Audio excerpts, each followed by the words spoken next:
नाही, उद्या अहिल्यानगरच्या सर्वसामान्य जनतेच्या आशीर्वादाने आदरणीय प्रधानमंत्री नरेंद्र मोदींच्या नेतृत्वाखाली उद्या अर्ज भरायला मी जाणार आहे. आमचा प्रयत्न आहे. परत एकदा सांगतो, मी नाव घेतलं आणि एखादा व्यक्ती नाही आला तर काही समज करू नका.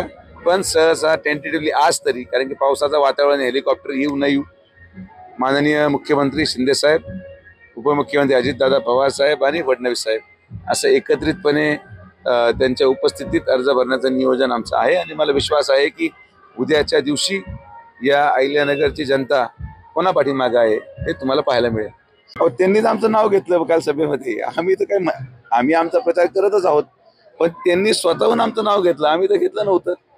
तर त्यामुळे विषय असा आहे की त्यांच्या मनामध्ये मूळच कैलासवासी बाळासाहेब विखे पाटलांपासून तर आजपर्यंत आमच्या परिवाराबद्दल जो काही मनामध्ये विचार असेल त्या अनुसार प्रत्येक वाक्यामध्ये ते बोललं जातं. मागच्या पंचवर्षिकलाही तसंच झालं आणि या पंचवर्षिकलाही तेच होत आहे. तसं काही वेगळं काय आम्हाला या गोष्टी सवय झालेली. मला एवढंच सांगायचं आहे, आमचा आत्मविश्वास 2 मिनिटं बाजूला ठेवू. तुमच्यामध्ये आत्मविश्वास होता, मग तुमच्या पक्षात 2 आमदार होते, एक तुमचे नातू आहेत, एक माजी मंत्री आहेत, तरी सुद्धा तुम्हाला बाहेरून उमेदवार घ्यावा लागतो आणि हे 2 लोक उभे राहायला तयार झाले नाही.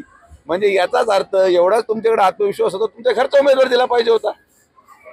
त्यांना माहिती आहे की इथं आदरणीय प्रधानमंत्री नरेंद्र मोदींच्या नेतृत्वाखाली फक्त भारतीय जनता पार्टीचा खासदार येणार, म्हणून घरच्या व्यक्तीचं कुठल्याही प्रकारे नुकसान होता कामा नये म्हणून कोणीतरी सापडलं आणि म्हणून त्याला उभं केलं. मागच्या पंचवर्षिकला एक जण बिचारा कारण नसताना त्यांना पुढं केलं होतं, त्यांचं नुकसान झालं आणि याचा काही विषयच नाहीये. त्यामुळं आत्मविश्वास कोणाचा डगमगलाय याचं आत्मचिंतन स्वतः राष्ट्रवादी काँग्रेस शरद पवार गटाने करायचं विषय.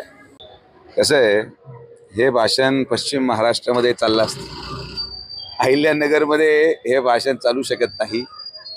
40 वर्ष ज्या व्यक्तींबरोबर आमच्या परिवाराचा संघर्ष आहे, 40 वर्ष निरोप नाही पाठवला, आज कशाला पाठवणार. त्यामुळे मी तुम्हाला विश्वासाने सांगतो की या गोष्टीवर कुणीही विश्वास ठेवू शकत नाही. त्यामुळे हे हास्यास्पद एक विनोद म्हणून लोकांनी ऐकावं, तो विषय सोडून द्यावा. एबीपी माझा, उघडा डोळे बघा नीट.